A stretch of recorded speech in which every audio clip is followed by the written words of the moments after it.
Bonjour à tous et bienvenue dans l'instant été sur Ocean Bretonne. On est au Fawet dans le Morbihan et c'est ici que se trouve le musée des abeilles vivantes et la cité des fourmis. Alors forcément du coup j'ai mis ma tenue adéquate. C'est un lieu qui plaît forcément aux petits et aux grands. Alors on vous embarque dans ce monde fascinant des insectes. Ce sera juste après les reportages de vos rédactions.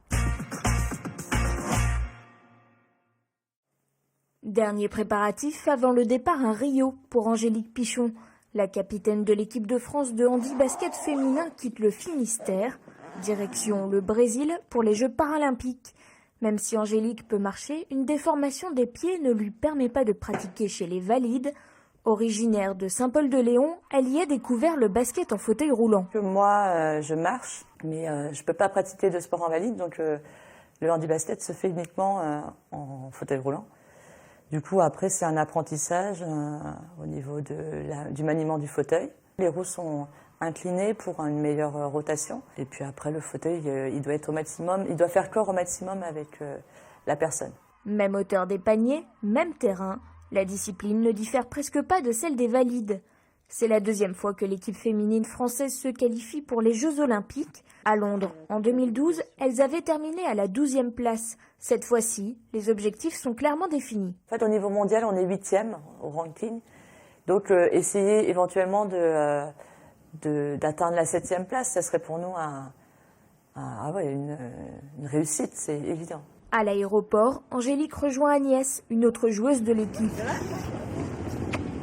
Elles s'entraînent ensemble au club handisport de Lannion. Elles rejoignent la délégation française à Paris.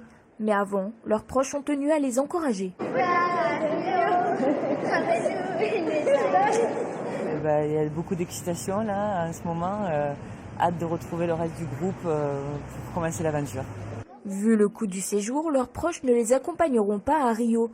Vendredi matin, elles seront au Brésil, prêtes pour les épreuves qui débuteront le 8 septembre.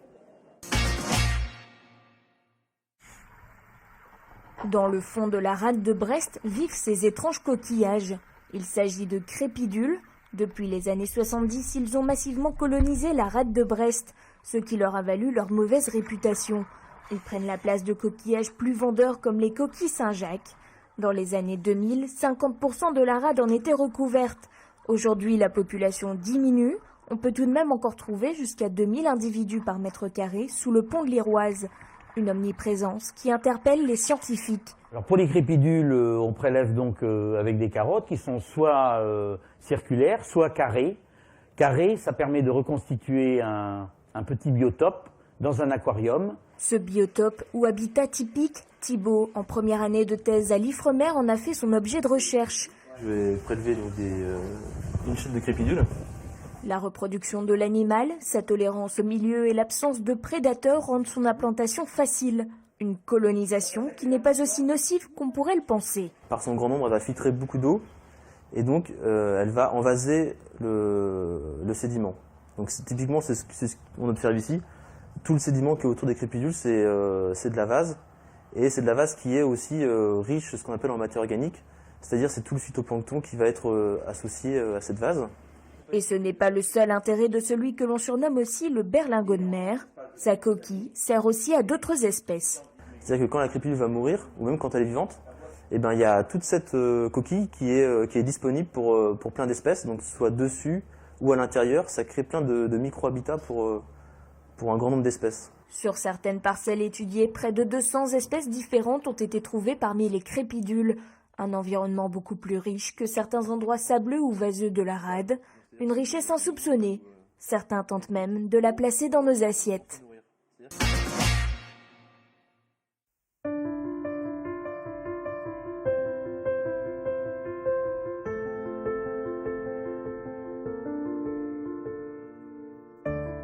Lorient a 350 ans. Ce 31 août marque le début de l'histoire de la ville de Lorient.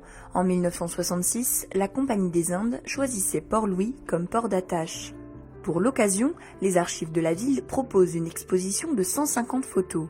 Cette rétrospective en images sur l'histoire de Lorient fait office d'extension à une autre exposition ouverte depuis début juin. Les archives municipales proposent 2 expositions. Une exposition au pavillon ouest de l'hôtel Gabriel consacrée au premier document officiel de la ville de Lorient et un ensemble de documents qui montrent son évolution sur 3 siècles, un peu plus de 3 siècles. Et ici, dans le pavillon est de l'hôtel Gabriel, on a fait le choix de nous présenter les premières photographies de l'Orient. Ces premières photographies apportant une vision complètement nouvelle, enfin c'est une véritable révolution dans l'histoire de la représentation de la ville que l'invention de la photographie. Les premiers clichés connus de l'Orient datent de 1860. Portraits, paysages et architecture, ces photos nous transportent dans la ville d'avant, avant les bombardements de la Seconde Guerre mondiale qui détruisent une grande partie de l'Orient. Des prises de vue étonnantes et inédites. C'est la première fois que nous faisons une exposition sur les premières photographies de l'Orient. Une grande majorité sont des photos qui n'ont jamais été présentées à ce jour. A fortiori, le dernier album que nous avons acheté au mois de juillet. C'est un album familial vraiment exceptionnel puisqu'il montre une représentation de la ville des années 1880 aux années 1898 et qui comporte vraiment une bonne cinquantaine de clichés avec des points de vue tout à fait inédits sur la ville de Lorient. Cette exposition s'inscrit dans une année de fête pour la ville de Lorient à découvrir jusqu'au 2 octobre prochain.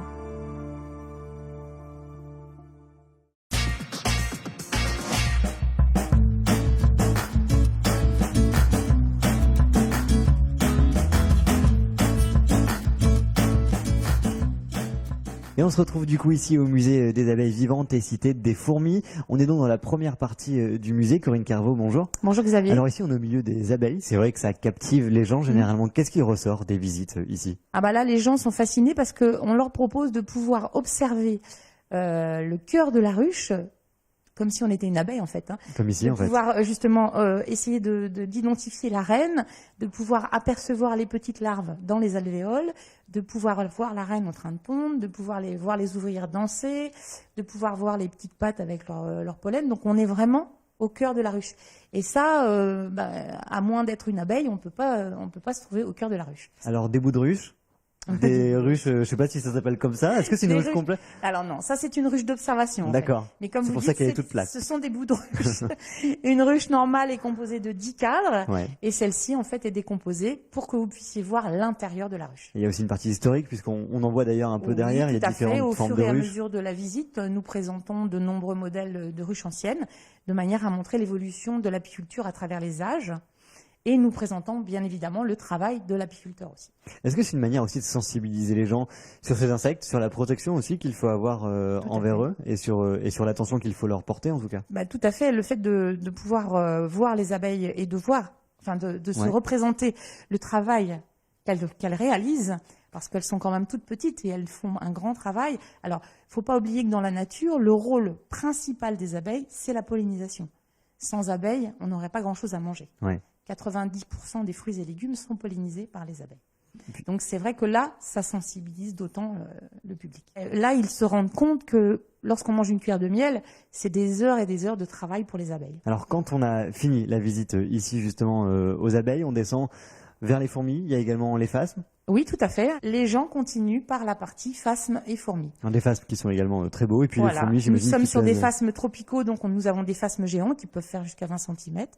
Et nous avons des fourmis tropicales, bien évidemment, et de la fourmi locale, de la fourmi rousse des bois. Mais justement, on va y aller et on va retrouver votre mari dans la partie fourmis. En tout cas, cet endroit, il est plutôt fascinant. Merci à vous de nous l'avoir présenté. Et puis on redescend du côté des fourmis.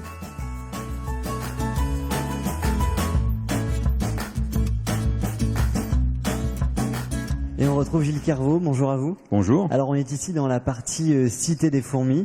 C'est un lieu qui est unique en France. C'est le seul endroit où vous verrez autant d'espèces de fourmis présentées. Donc on a des fourmis du monde entier, des fourmis d'Amazonie, d'Australie, de Chine et d'Europe. Il y a plus de 100 millions d'années, les guêpes, les fourmis, les frelons, les abeilles ont la même origine. On appelait ça une guêpe fourmi. Justement, il y en a qui ont gardé un dard, qui ont gardé du venin également. C'est un signe.